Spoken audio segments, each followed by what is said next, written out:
all happens in his timing, and it's a cliche, and it's a cliche because it's true. That's how God works.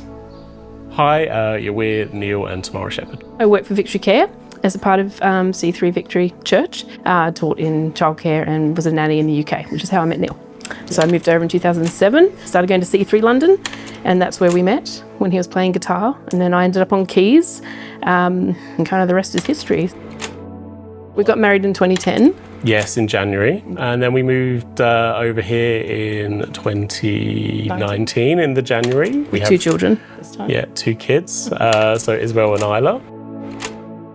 So I guess living out of Australia for 12 years, I was saying to Neil, it's so easy to buy a house in Australia.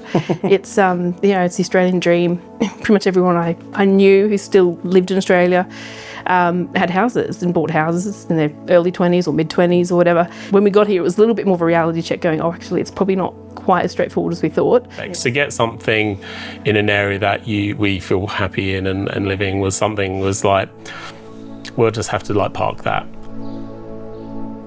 You'd sort of drive around going, it would be so lovely. And it's like, I think part of it was, I guess, that emotional kind of tug you get. My daughter wanted to paint her walls and she wanted all these things in a room. I'm like, sorry, we can't, it's rental. You just want to give your children a home that can be theirs and a room that is actually really theirs. But in the end, I just had to go, look, there's nothing I can do and there's nothing we can do in the physical or in the natural.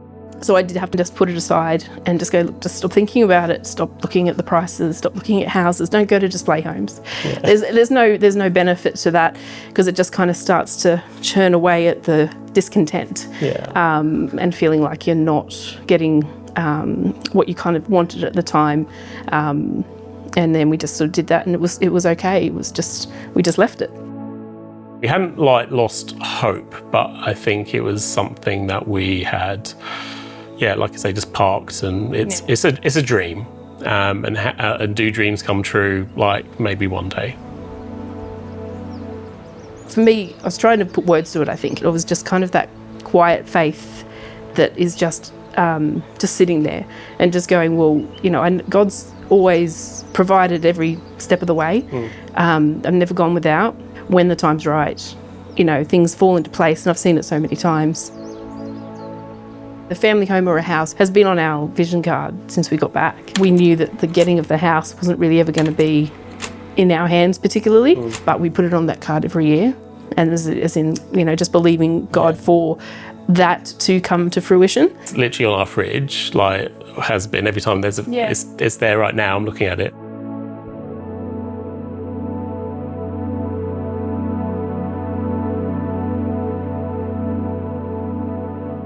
This land just sort of popped up across the road from us. So basically we live in Thornton and there's a new development just opened up, and it was a much lower price than land is normally in Thornton. We're like, okay. And then we went to see it in person, and so the guy who was selling it on behalf of the property developer was like, this is the pick of the block and I can't believe it's available. And inside, I didn't say it out loud, but inside I was like, I kind of can. Yeah. I'm just standing there going, I can. It's hard to describe how you feel, I think, sometimes when you kind of just feel that this is the right thing. Yeah. And he goes, I don't normally get these either, but I got an email yesterday and I can take another $13,086 off the price. I was just like, okay, cool, yeah, sure. That's all good. I'll shake your hand and here's our form. But you don't know how things will work out in the end.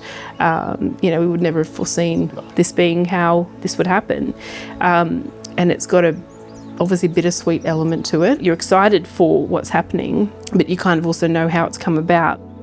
In November 2023, kind of out of the blue, my mum was diagnosed with a very rare and quite an advanced brain tumour. Really, the prognosis with any brain tumour, you have about 12 months for most people. And given mum's tumour was inoperable, she was given about 3 months to live. So, mum's flat went up for sale and there was quite a lot of interest in it, and it was sold pretty quickly. And that's really the only way that we could afford to do that. And so whilst I'd rather have a mum than a home,